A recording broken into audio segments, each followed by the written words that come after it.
Okay so पहली बार आज हमने फ्लिपकार्ट फ्रेश से सब्जियां मंगवाई। तो ये रही वो सब्ज़ियाँ जिनके बारे में मैं ज़िक्र कर रही थी।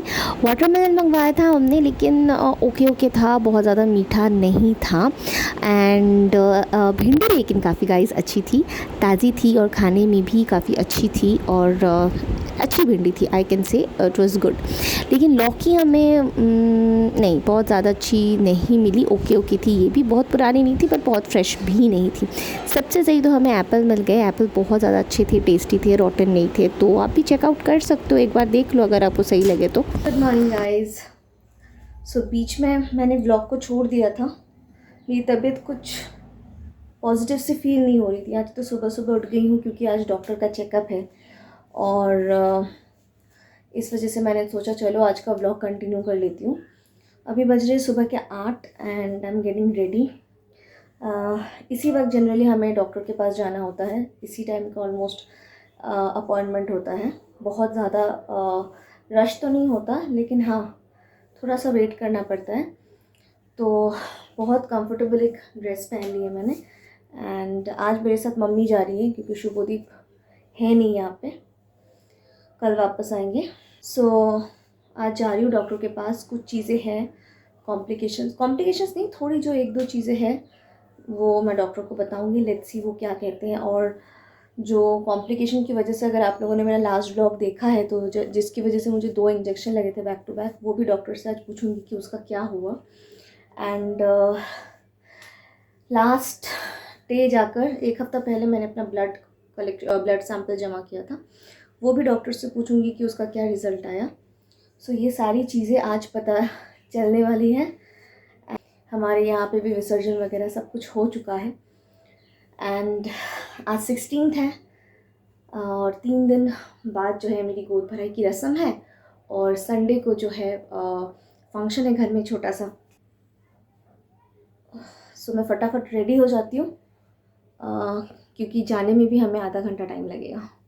ये जो मोहा का एलोवेरा जेल है, this has been a part of my life. जब से मुझे ये रिसीव हुआ है, मुझे इतनी एक्सपेक्टेशन तो नहीं थी इस जेल से, बट ऑनेस्टली गाइज अगर आप पतंजलि छोड़ के कुछ और ट्राई करना चाहते हो, सो दिस मोहा aloe vera gel is really really nice.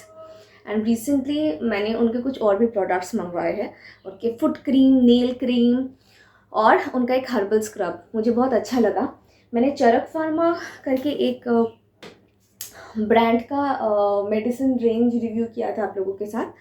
तो ये भी जो मोहा भी जो ब्रांड है ना, वो चरक फार्मा का ही है एंड मुझे बहुत अच्छे लगे इनके एलोवेरा जेल। तो मैंने इनके कुछ और भी प्रोडक्ट्स मंगवाए हैं जस्ट टू रिव्यू कि कैसा है।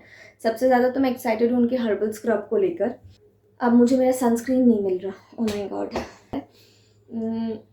भगवान जी जो है पंडाल से जा चुके हैं और विसर्जन वगैरह हो चुका है। आज अगर मौसम थोड़ा भी अच्छा रहा ना और अगर मेरी तबीयत ने सपोर्ट किया तो आज से बैक टू वीडियोस बनने शुरू हो जाएंगी। आज किस्मत शायद थोड़ी मेहरबान है। ओ वाओ, 4 मिनट में कैब आ जाएगी, थैंक गॉड, जल्दी मिल गई आज तक। हाय गाइस, आज है संडे और कल गई थी मैं डॉक्टर के पास। कल मेरी हालत नहीं थी कि मैं आप लोगों को कुछ भी अपडेट दे सकूँ फर्दर, तो मैंने सोचा चलो आज संडे है तो आज ही अपलोड कर देती हूँ व्लॉग। एंड कल रात से वापस बहुत ज़्यादा बारिश शुरू हो गई है, which is good for me क्योंकि मुझे बहुत गर्मी लगती है, तो ऐसे सूदिंग वेदर में मुझे एसी नहीं चलाना पड़ता। एनीवेज़, सुबह से भी आज तबीयत थोड़ी सी ऐसे ऊपर नीचे हो रही थी। तो अभी 12 बज रहे दोपहर के, मैं नहा चुकी हूँ, फटाफट ये वाला व्लॉग एडिट करके अपलोड पे डालूँगी।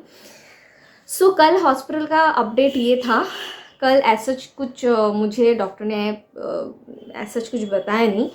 मैंने पूछा, she said everything is okay. जो कॉम्प्लिकेशन था उसके बारे में भी डॉक्टर ने मुझे क्लैरिफाई कुछ बताया नहीं। जो एक्चुअली मेरी डॉक्टर है जो मुझे देखती है वो कल नहीं थी, कल मुझे किसी और ने अटेंड किया। So this was the problem, उनको मेरी केस हिस्ट्री नहीं पता थी। एंड मुझे नेक्स्ट सैटरडे फिर जाना है क्योंकि अभी टाइम ज़्यादा रह नहीं गया है, मैक्स 1 महीना एज पर आवर नॉलेज। तो उस हिसाब से डॉक्टर मुझे भी बार बार चेकअप बुलाएगी शायद।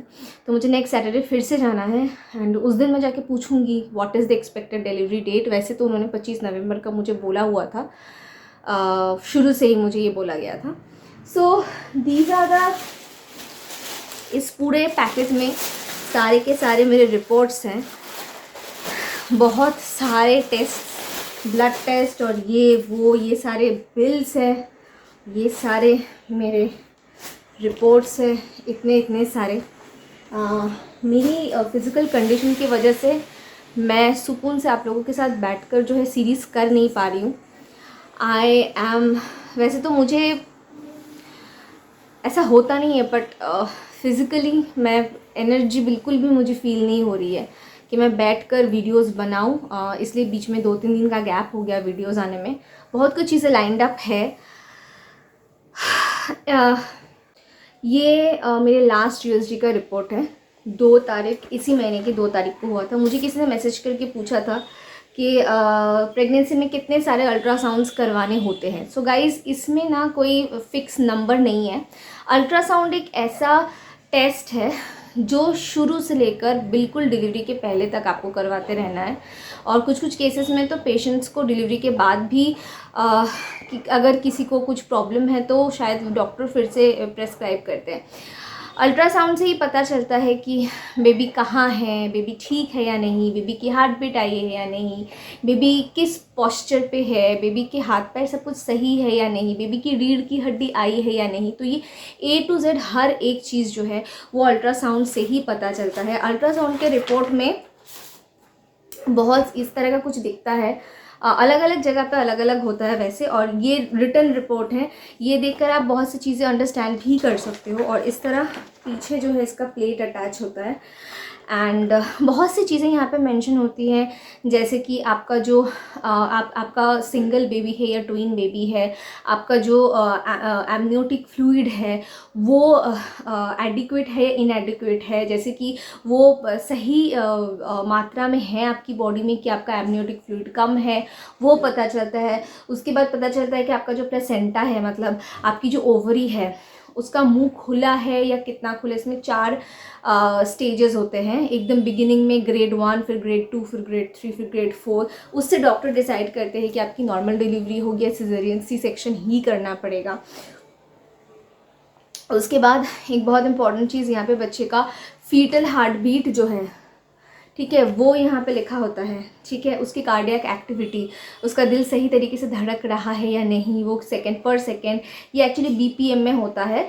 इसका फुल फॉर्म होता है बीट पर मिनट और समथिंग लाइक दैट। गूगल करोगे तो आपको BPM का फुल फॉर्म पता चलेगा।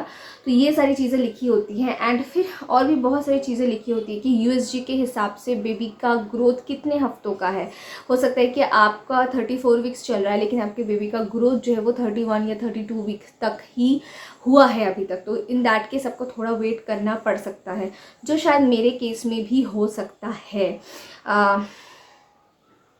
यहाँ पे जैसे कि बेबी का वेट भी लिखा होता है कई कबार, मोस्ट ऑफ द USG में होता है, किसी किसी जगह पे वो बेबी का वेट रिवील नहीं करते हैं।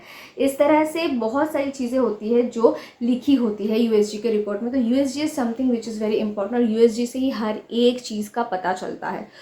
तो ये मेरी लास्ट USG की रिपोर्ट है। और जो मैंने लास्ट वीक जाकर ब्लड दिया था अपना, उसमें मेरा बिलीरुबिन, मेरा हीमोग्लोबिन, मेरा एवरीथिंग इज़ नॉर्मल। डॉक्टर ने मुझे कहा कि एवरीथिंग इज़ नॉर्मल, सब कुछ ठीक है, आप नेक्स्ट सैटरडे चेकअप पे आइए। तो आई होप नेक्स्ट सैटरडे, अभी क्योंकि फेस्टिवल सीज़न था तो जो मेरी डॉक्टर है वो शायद छुट्टी पे है, तो मुझे किसी और ने अटेंड किया कल। नेक्स्ट सैटरडे अगर मुझे मेरी डॉक्टर मिल जाती है तो मैं उनसे और भी डिटेल में कुछ चीज़ें पूछूंगी। मैंने जो आपको हार्ट बर्निंग सेंसेशन वाला प्रॉब्लम बताया था, उसके लिए भी डॉक्टर से मैंने पूछा। डॉक्टर सेड कि ये आपको खाना खाने के तुरंत आपको लेटना नहीं, आपको चलना फिरना है और आपको बहुत सारा पानी पीना है, तो ये प्रॉब्लम जो है वो चला जाएगा। वैसे तो डॉक्टर ने मुझे दवाई दी हुई है, उससे मुझे काफ़ी आराम भी है। बट गाइस, कल बहुत दिनों बाद पता नहीं I again vomited after so many days. अभी तो मेरा लास्ट ट्राइमेस्टर भी ख़त्म होने के तरफ जा रहा है, तो मैं काफ़ी ठीक हूँ। मुझे वॉमिटिंग का प्रॉब्लम ऑलमोस्ट नहीं है, पर कल शायद एक्सर्जन की वजह से या जो भी रीज़न था, आई वॉमिटेड। दोपहर का लंच मैंने आधा निकाल दिया, फिर से खाना खाना पड़ा। सो ये है बेसिक अभी हेल्थ का अपडेट। एंड ये सारे रिपोर्ट्स मैं खुद भी चेक करती हूँ, गूगल वगैरह करके देखती हूँ कि किस चीज़ का क्या मीनिंग है। एंड या नेक्स्ट सैटरडे फिर से जाना है. आई होप, फिंगर क्रॉस्ड, सब कुछ अच्छे से हो जाए. एंड यस, दशहरा भी ख़त्म हो चुका है, नवरात्रि भी ख़त्म हो चुकी है. तो आप लोगों को मैं विश नहीं कर पाई, तो आप सबको मेरी तरफ से दशहरा बहुत बहुत मुबारक. आई होप आप सबका दशहरा अच्छा गया हो और बुराई पे अच्छाई की जीत हो. इसी उम्मीद के साथ मैं इस ब्लॉग को यही ख़त्म करूँगी.